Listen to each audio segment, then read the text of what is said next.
Good afternoon, and welcome in to Friday Fire Facts, brought to you by Blackhawk Fire and Security.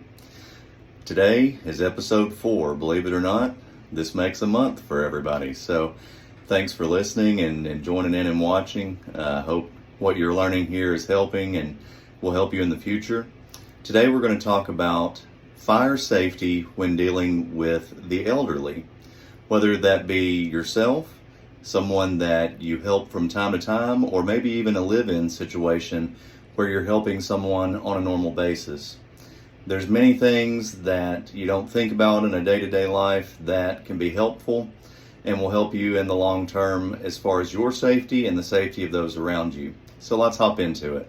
Many of the things that we're going to discuss today are things that we've discussed in the past, but it's important to do these things in any home where you're trying to worry about your safety or the safety of your family. And of course, today as we're talking about safety when it comes to the elderly. You're going to want to make sure that you have smoke alarms installed throughout the home. The more the merrier. You can put them in the bedrooms, any sleeping area, and directly outside of those areas. But even if you want to add them in other areas, just don't add them too close to a cooking area so that you avoid false alarms.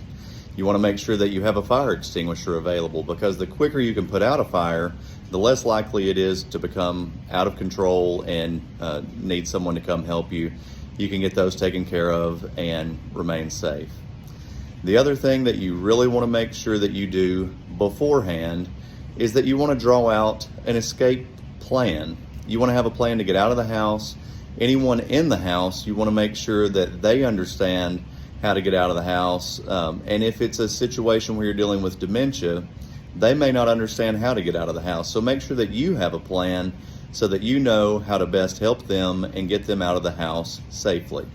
Another thing you're going to want to look at is the different possibilities where fire could arise. This could come from candles. We know that some people love to burn candles, whether it's for the light when the power's out, whether it's for the fragrance. A lot of people have candles, and a lot of times those candles get too close to curtains or too close to other flammable things, and that can get out of hand pretty quickly. So if we train ourselves that we never light a candle and leave it in a room unattended, then as life goes on, we get older, we get more forgetful. That does become something that's etched in our memory, to never leave a candle burning in a room where we're not in that room. Because if we put the candle out, obviously the chance of fire goes down to 0. So if you light a candle, make sure that you blow the candle out before you leave the room.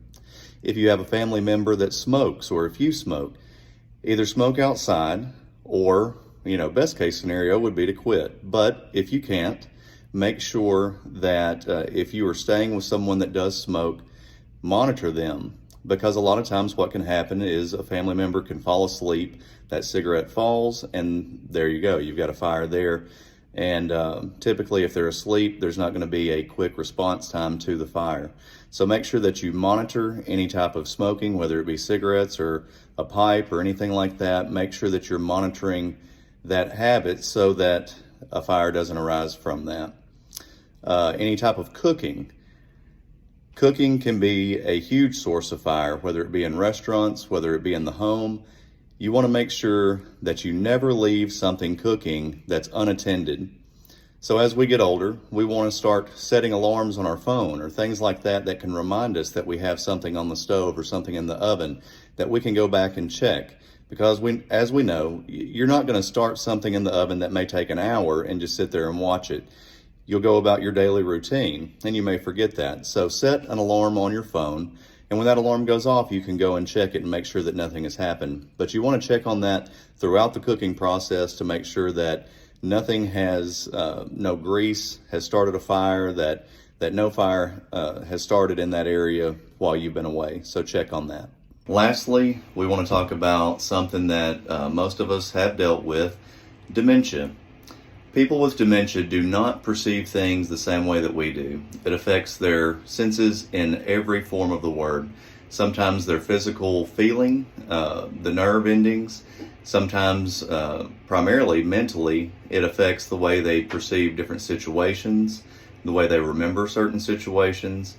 But everything with dementia can cause a different challenge than what you might be used to in an emergency situation.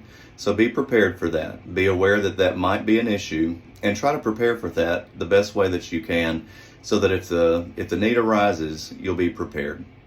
I hope you've enjoyed everything on this week's episode, and I look forward to seeing you next week. Our local business this week is Ernest Barber. That's near 7 Points, close to downtown Florence.